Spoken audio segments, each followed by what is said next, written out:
Halo semua, perkenalkan nama saya Bintang Febriana Putri. Saya dari Prodi Manajemen. Di sini saya akan membahas tentang pemindahan risiko pada perusahaan travel Daytrans.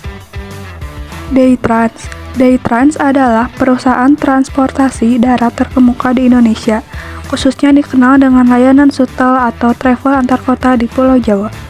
Berdiri sejak tahun 2006 dan kemudian menjadi bagian dari White Horse Group. Daytrans menyediakan solusi perjalanan yang nyaman dan efisien antara berbagai kota besar seperti Jakarta, Bandung, Yogyakarta, Semarang, dan Solo. Selanjutnya ada apa sih pemindahan resiko itu? Pemindahan resiko adalah strategi dalam manajemen resiko di mana potensi kerugian atau konsekuensi finansial dari suatu resiko dialihkan dari satu pihak, individu atau organisasi kepada pihak lain. Mekanisme paling umum untuk melakukan pemindahan resiko adalah melalui asuransi, di mana tertanggung membayar premi kepada perusahaan asuransi. Penanggung sebagai imbalan atas janji penanggung untuk menanggung kerugian yang ditanggung sesuai polis. Selanjutnya ada asuransi. Asuransi jiwa. Asuransi jiwa adalah perjanjian antara perusahaan tertanggung dan perusahaan asuransi penanggung, di mana perusahaan membayar premi untuk mendapatkan perlindungan finansial jika terjadi risiko kematian atau kecelakaan fatal pada karyawan.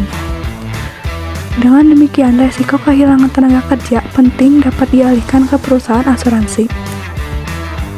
Fungsi asuransi jiwa dalam manajemen risiko.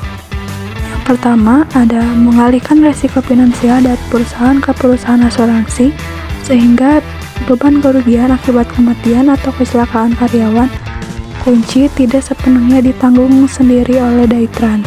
2. Ada menjadi jaminan tambahan untuk melindungi aset dan kelangsungan bisnis karena santunan asuransi dapat digunakan untuk penggantian tenaga kerja dan kompensasi pelanggan.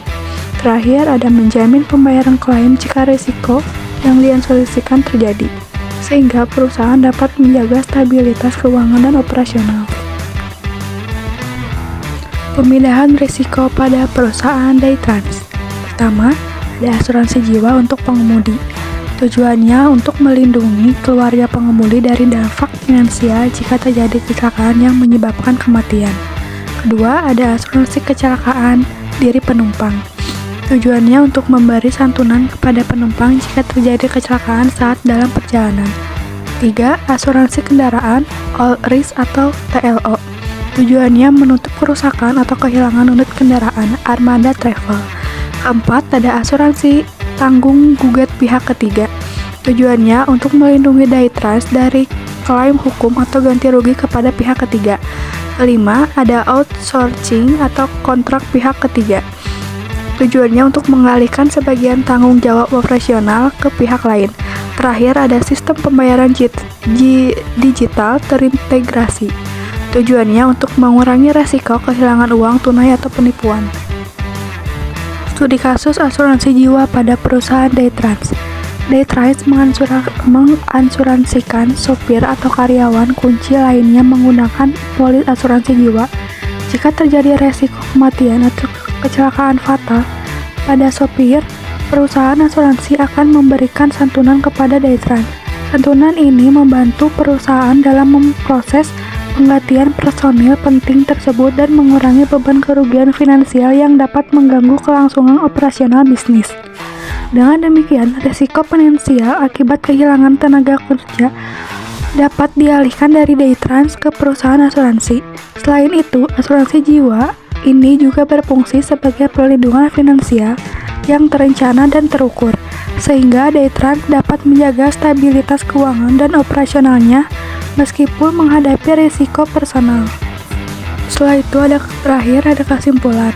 Pemindahan risiko melalui asuransi jiwa adalah strategi penting bagi Daytrans dalam mengelola risiko operasional dan keuangan yang berkaitan dengan kehilangan personil.